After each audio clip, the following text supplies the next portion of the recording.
So week 28, day 1. Samuel has 1/2 a cup of sugar. He uses 1/4 of the sugar. What fraction of the sugar does Samuel use? So when you see of the, remember, that means multiplying, okay? So we know with multiplying, it doesn't matter which order we put the fractions. 1/2 times 1/4. And if you remember, when we multiply fractions, we just multiply across. So multiply both numerators and denominators. So that'd be 1 times 1 is 1, and 2 times 4 is 8. So he uses 1/8 of the sugar. Okay, that was easy. Number 2, complete the table by continuing the patterns. So the pattern for the x coordinate is adding a 2 every time. So the first coordinate they have is 0. You're going to add a 2. 0 plus 2 is 2. Then next right here, 2 plus a 2 is 4. So our numbers are 0, 2, and 4 for the x coordinates. Now we're going to find the y coordinates. The rule is to add 3. And that's just a rule that they made up, but you have to have it consistent, the same for every pattern. So 2 plus 3 is 5. And then 5 plus a 3 is 8. Okay? And then so now these turn into coordinates. So we're going to kind of list them down first. I'll put them here at the bottom so that we know. It's kind of awkward how they had it right on top. So let's move on to number 3, where it says graph and label the ordered pairs from problem 2. So I'm going to write this one down right here, 0, 2. And then another pair that we have is, remember, 2, 5. And the last one is 4, 8. Okay, so this one right here already has our origin, the 0, 0. We're going to graph and label the ordered pairs from the problems in number 2. The first one we had was 0, 2. So that means it's going to move 0 places in the x-axis and then up 2 places on the y-axis. So we start at 0, but since it says no moving on the x-axis left to right, we just stay that way on the dot right here. Then it says on the y, we go up 2. So we go 1, 2. So we're supposed to end up right here on the 2.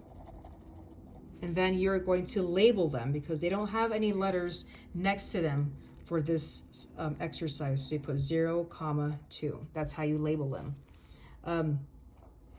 Please make sure it's in that order, because if you notice, if you switch it, you will have a totally different point. Coordinate 2, 5. So that's 2 on the x-axis, starting from the origin, 1, 2, and then 5 on the y-axis. 1, 2, 3, 4, 5. And if you see, you're going to put the dot right here where they both intersect, where they meet. So if you can kind of see a different way to do this, you see a 2 and the 5, and you kind of just move to see where they meet at what point. See, I'll do that one more time. They kind of meet at one point, and that is where you plot the point, 2, 5. Last one, we have 4, 8. So once again, start at the origin. It says 4 on the x-axis, so you go 1, 2, 3, 4. Then 8 on the y-axis, so 1, 2, 3, 4, 5, 6, 7, 8. So it is right here, and then we put there 4, 8.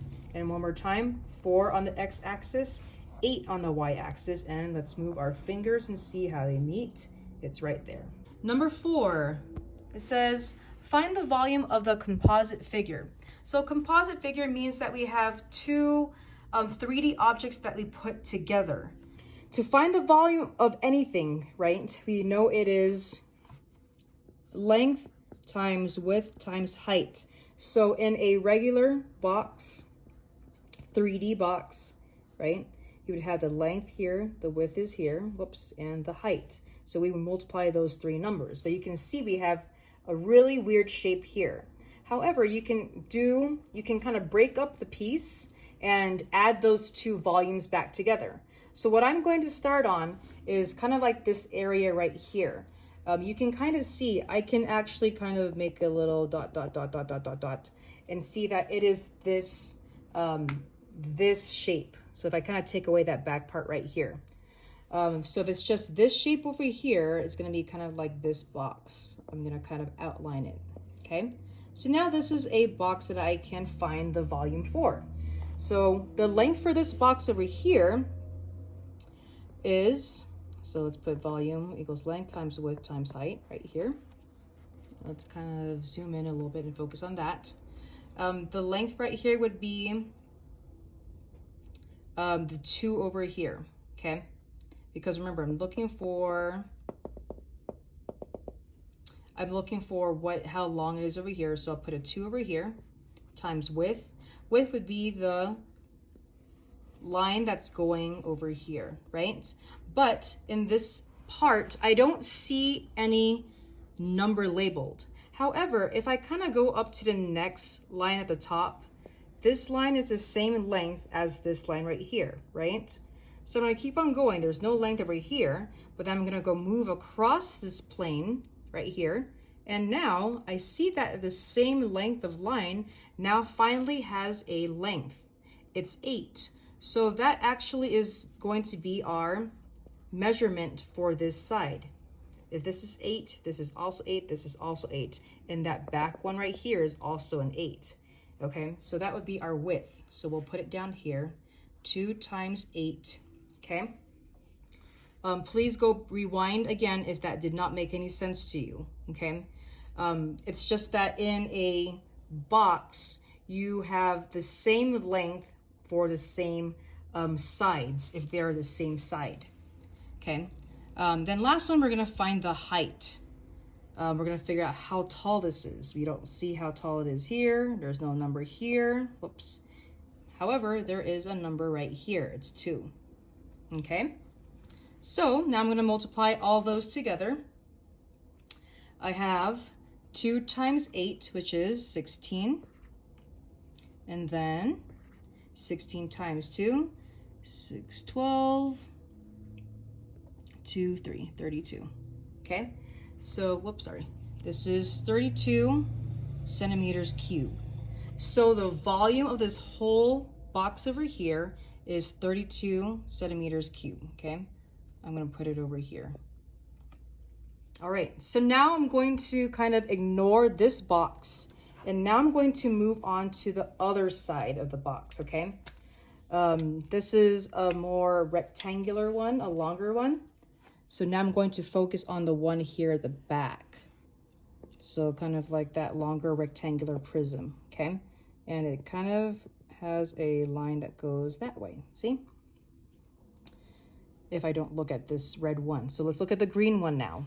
Same thing with the green one. We have length times width times height. I'm gonna erase this over here, and then we're going to figure out what its length, width, and height is, okay?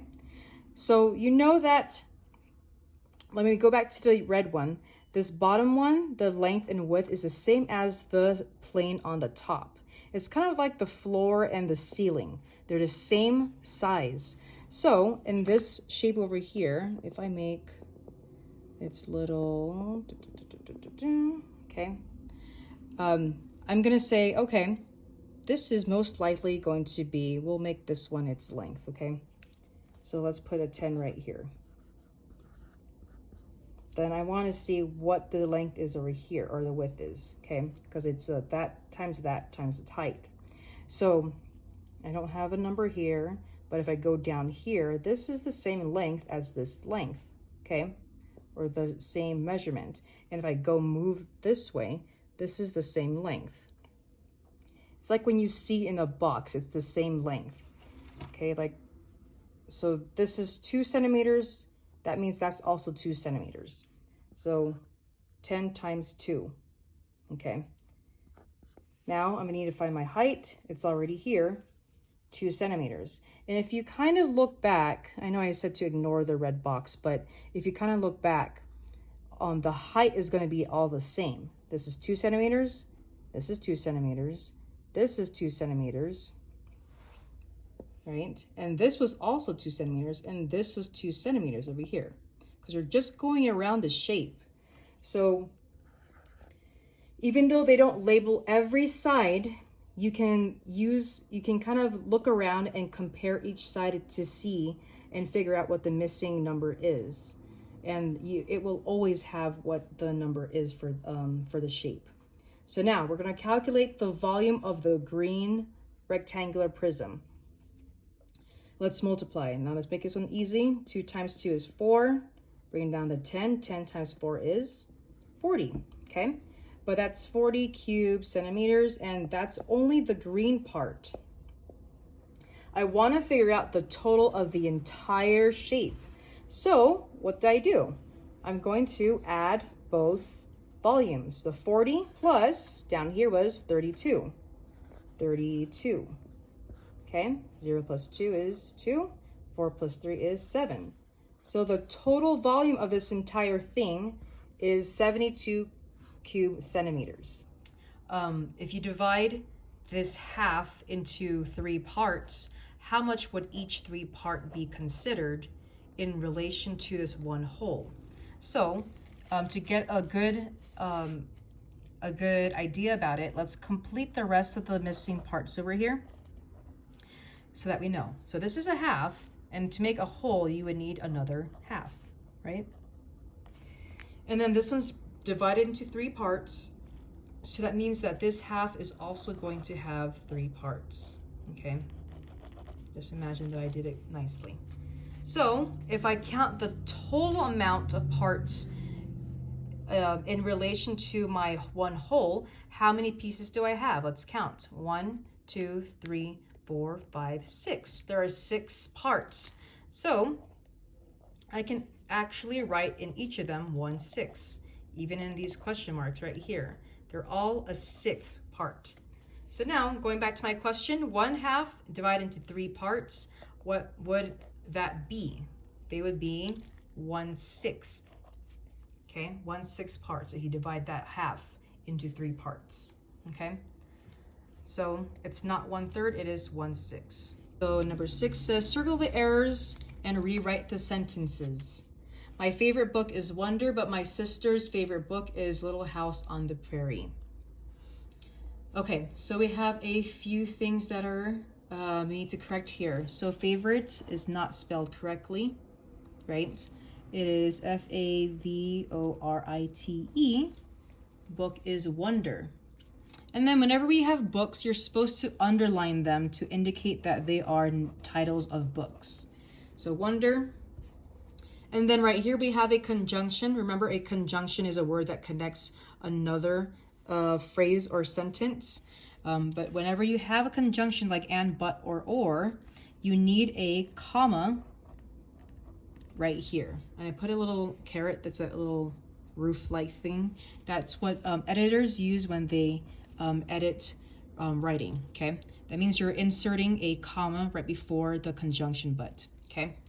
So, but my sister's favorite book is, okay, same thing right here. Favorite needs an E. Is Little House on the Prairie.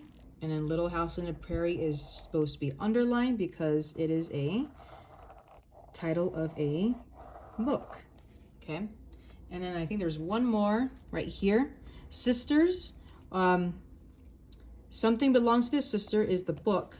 It's called possessive. When something belongs to somebody, we have an apostrophe. Sister, apostrophe S. Sisters, okay? Because if it doesn't have an apostrophe, you're saying that you have more than one sister. Sisters, whoops, more than one. Sisters belonging to the sister, okay? And this is where we use it. So you'd have to write this whole thing out. So